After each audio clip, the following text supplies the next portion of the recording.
dañu gis ni la justice dañ ko menacé ñu ngi menacer les bases de notre justice et su justice amul paix du mën a am su justice amul cohésion sociale du am justice moom mooy garantir le pacte républicain moom mooy garantir le pacte citoyen justice moom mooy mën a tax ku néew doole mën a am fenn foo xam ne mën na fa làqatu fa dem fa jooy fa pour ñu taxaw ko jàppale ko te nag ñëpp ci yem ku nekk ci gouvernement comme ku nekk à l'Assemblée nationale comme le paysan comme kii nekk marché di jaay wante li ñu gis mooy ku mel ni collègue bi Ousmane Sonko mooy dañ ko bëgg pamte simplement yóbbu ko fi ñu xam ndaxte kat Ousmane Sonko moom moo newoon soo leen lever suma immunité parlementaire naa ñëw wante li ñu doon yaakaar ci ñoom puisqu'ils ont la majorité mais nañ ko jaarale ci yoon man député man nekkuma parti Ousmane Sonko mais député la simplement et député du peuple Ousmane Sonko du ma jaral ma jël yenn position yoo xam ne man suma conscience ne sera pas tranquille mais dama bëgg député bi ma doon suñ ma nee votel pour lever immunité parlementaire de quelqu'un ma xool dossier ya may jox certificat médical beeg réquisitoire procureur beeg lettre beeg et cetera PV yi bëgg naa nga jox ma ko or actuellement joxuñu dara partagé wuñu dara mais li gën a garaaw mooy ñun PV yoo xam ne suñu pexe jox nañu ko certificat médical boo xam ne suñu pexe moo ñu ko jox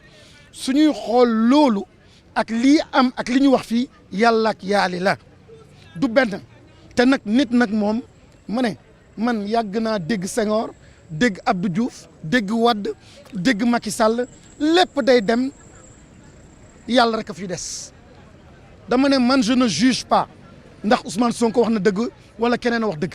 wante droit wam nañ ko respecté mais li ñu def nii actuellement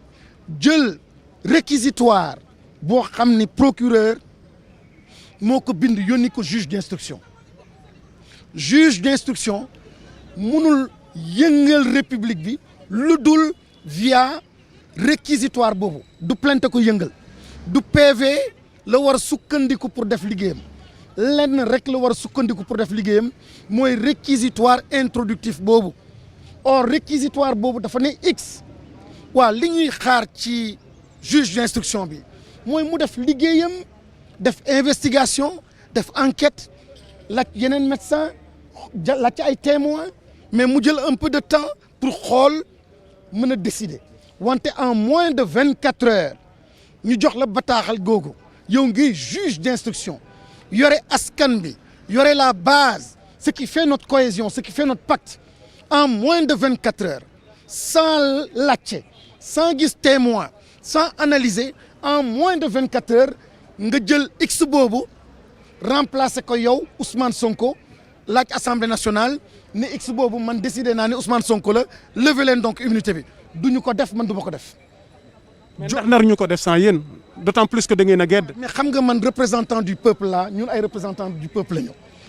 li am solo mooy on n'est pas le peuple hein. Être représentant du peuple ne veut pas dire qu'on est le peuple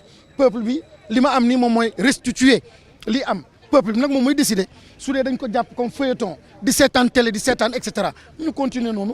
mais on est. Pensez-vous de la suite? mais la suite moom mooy mais c'est le peuple qui est souverain. Est-ce qu'il faut vous représenter le peuple ici à l'Assemblée? Oui, mais on représente le peuple mais on n'est pas le peuple dafa am man du ma jël gànnaay du ma jël fetal wax naa li may wax joxuñu ma droit ma def appel au règlement intérieur amuñu benn possibilité maa ngi wax ak askan bi tamit nii y a aucune preuve te PV yoo xam ne moom la ñu wax fii à l'Assemblée nationale c'est du faux c'est du truqué et ce n'est pas vrai. Ensuite un juge d'instruction bu sérieux du nii lay doxalee ni ngay doxalee mooy au moins nga def benn ay pas ay actes yoo xam ne da nga koy posé soo ko posé wul suma conscience man mënul nang ma dëggal loolu ma ne yàlla rek am dëgg benn dëgg la da nga koy wax mu jeex tàkk mais là c'est pas une affaire politique c'est pas une affaire politicienne c'est pas une affaire partisane c'est une affaire de justice c'est une affaire de pacte social et de stabilité et point de paix sans la justice dama bëgg ñu comprendre ni c'est pas une affaire d'Ousmane Sonko c'est une réalité profonde et lii di am on n'a aucun intérêt à modifier trop négativement la perception des Sénégalais ci mbirum justice su yàggee koo ne justice fa la mbaxane nekkee benn dina weddi justice du fa dem